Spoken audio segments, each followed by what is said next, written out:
So what's going on in your house? What's going on in your house?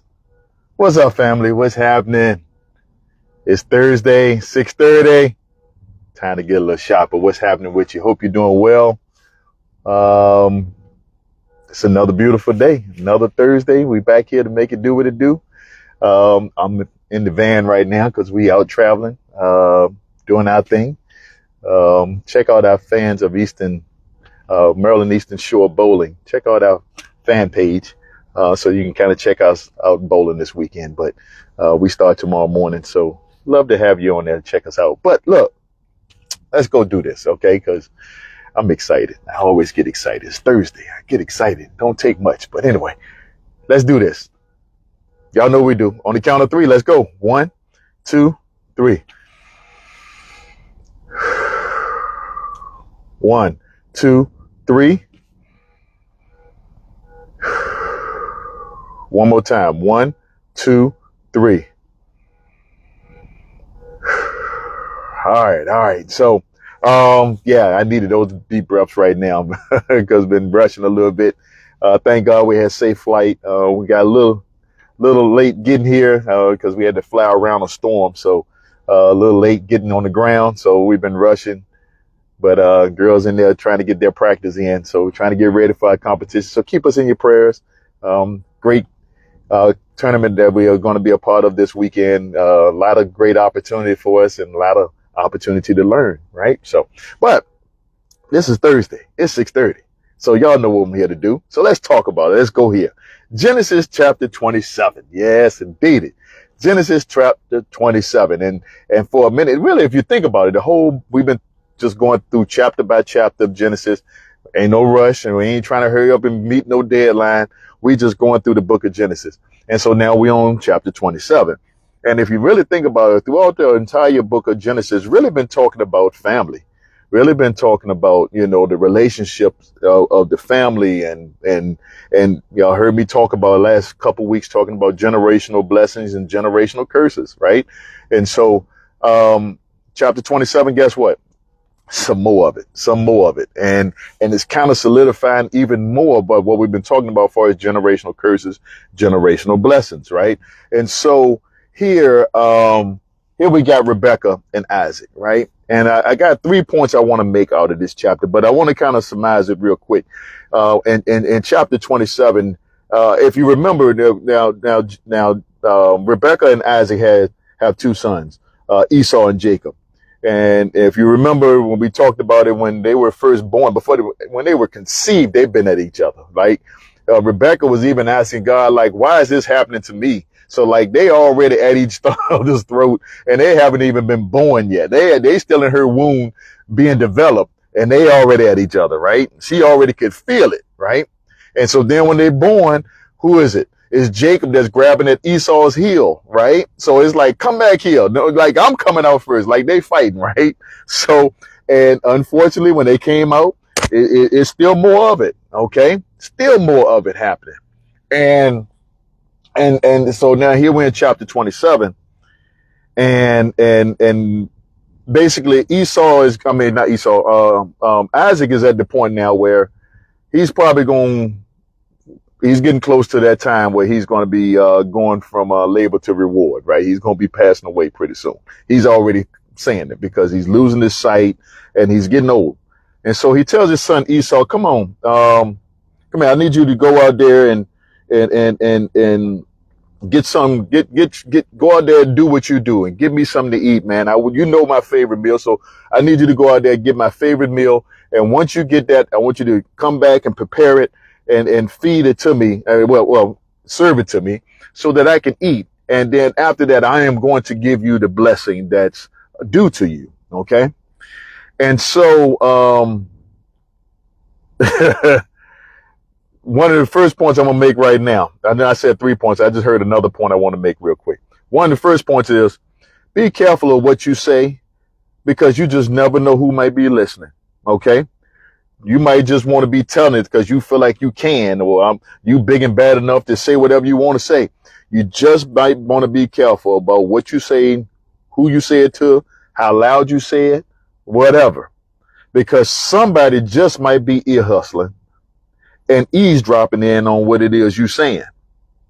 And then they're going to take that information and can use it for their benefit, unbeknownst to you that they're doing this. So be mindful, okay? Be mindful of what you say. Be mindful of what you say and who you say it to and around who you're saying it, okay? So that's one of the first points. That wasn't one of my original points, but that just came up as I was talking. Because in this situation, Rebecca, Isaac's wife, is hearing this conversation between Isaac and Esau. And as you know, Esau is Isaac's favorite, and Jacob is Rebecca's favorite. Okay? I'm going to come back and touch on that in a little bit, but that's the reality of the story, right? That's why I tell y'all, why y'all even worried about these stuff that you see on TV? You know, why you even worry about that mess? If you want some real show enough drama, you got it right here in this Bible. And but the thing about this is that we can learn from this and make our own lives better. We can't really learn anything from that foolishness on TV. But anyway, that's another story for another day. Another combo for another day. But nevertheless, here we go. So Rebecca tells Jacob, hey, here's what I want you to do. I want you to go find me a couple goats and let's prepare this meal. And then we're going to serve it to Isaac and you're going to get the blessing. Jacob was like, no, I ain't really feeling that, mom. But you my mama. You telling me what to do. I'm going to respect you because you my mama. So I'm going to do it. And mama said, if it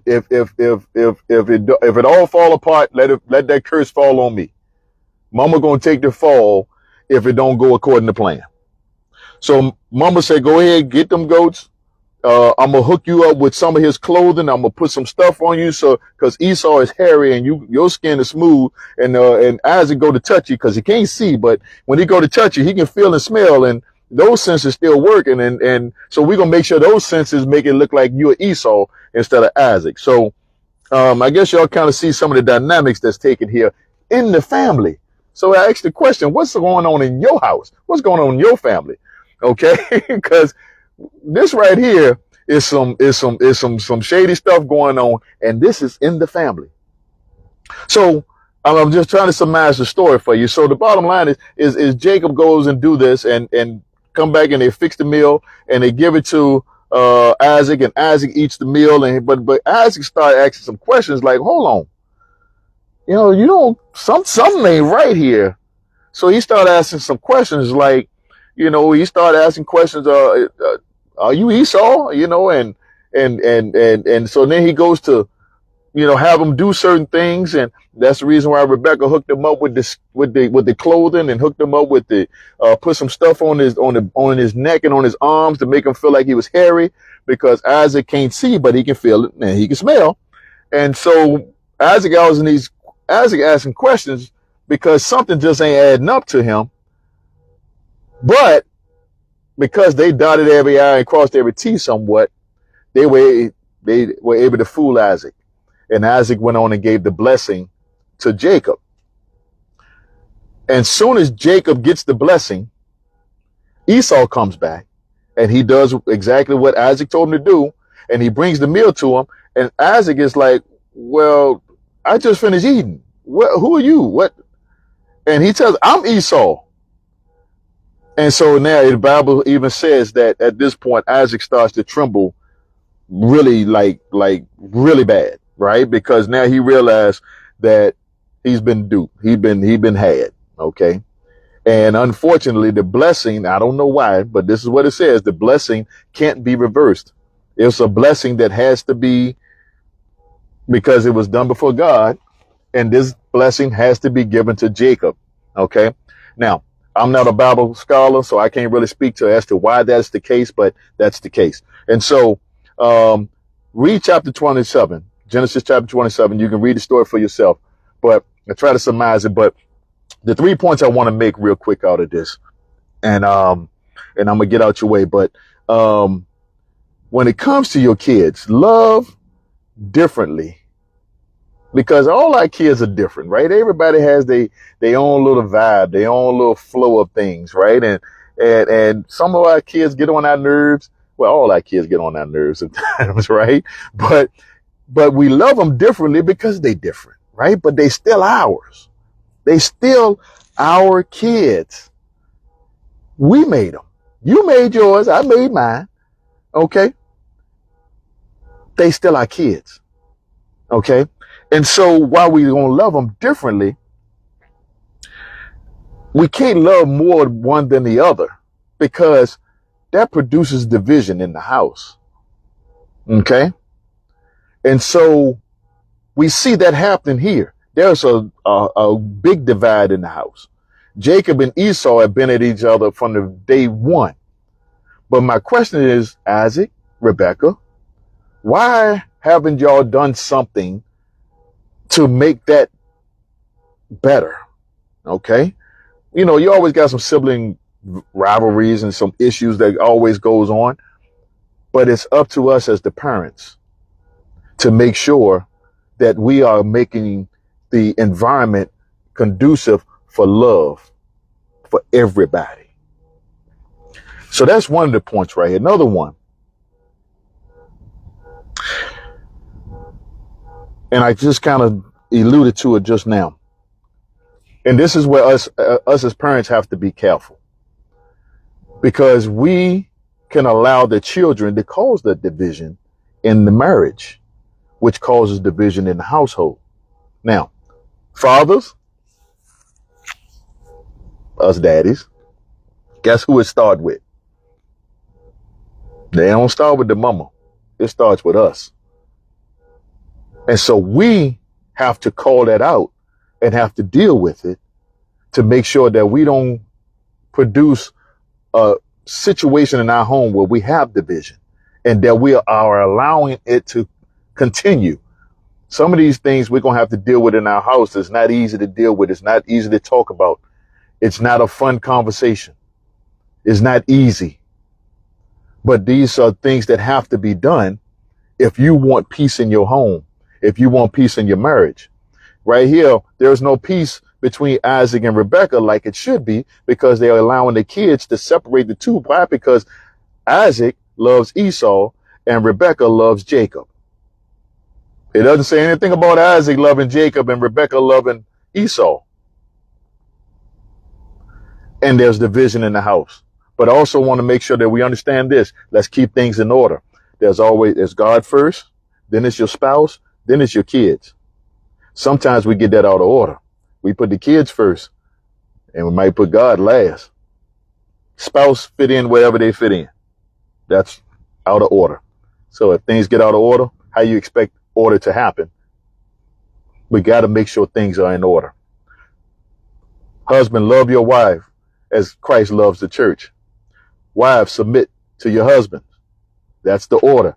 I didn't say that. Go read it for yourself. That's in the Bible. Google it. I think it's in Hebrews, but I'm no Bible scholar. I think it's in Hebrews somewhere, but I can't tell you. That is scripture. Go read it for yourself. Google it if you think I'm lying. We got to keep things in order. Third point, I'm going to get out your way. What you do and what you say matters. And it matters to your kids. It matters to your spouse. It matters to your entire household.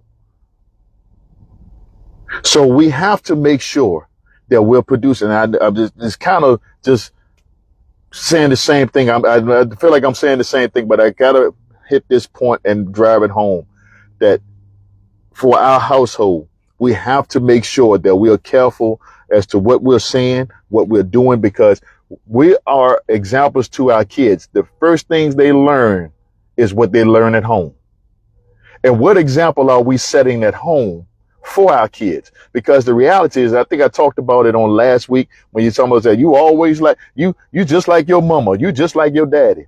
And that's because that's who you learn from, or that's who you have some of your biological stuff, that's because you link to them directly. You have no choice but to be like them in some ways. But also, what have you learned from them? Because if you really think about it, in some cases, some of the things our kids do that they learn from us, they take it to another whole level. They take it to another whole level. Now, what are they taking to another whole level? It's based upon what we teaching them, what we are allowing them to do, and how we set up our household, and what are we producing in our kids. And what we say and what we do matters to that. So I really want us to just take the time and start looking at what's going on in your house. How are you setting your kids up for their future? If there's no peace in your home, well, first of all, let's see God on that, but let's keep the things in order. Let's see God on that. That's number one. Number two, let's start praying about that and let's talk about it. You're going to have to deal with the issues that's going on in your household. If you want peace, if you want things to flow like it needs to, there might be some changes you need to make. And there might be some changes that y'all need to make as a family. So I'm just encouraging us to strengthen the household, strengthen the family unit. Because what comes out of that house that's what comes out of your kids. Your kids are a direct reflection of what they learn at home. Yes, there's stuff out here they're going to learn out in the world, but it starts at home. Charity starts at home. It starts at home. Make sure that you're setting your kids up for a bright future. They learn respect at home. They learn how to talk to people at home, or they don't learn how to talk to people at home, or they don't learn how to respect people. How they going to respect somebody outside of here if they can't respect the people that take care of them at home? There's some issues we may have to deal with at home. Might not be easy, but it's necessary. So I'm out of here. Hopefully you received the message that I said today. Love y'all. I love Thursdays. I look forward to this. Man, I just can't get enough of Thursday. I look forward to this, and I'm so thankful. Thank y'all for continuing to support and listen and chime in. And look, we're just going to keep doing this thing until he says no more. Okay? But what I always tell you to do, pray, plan, prepare, proceed. Go make it do what it do. I'm going to see you next week at 6:30. Love you.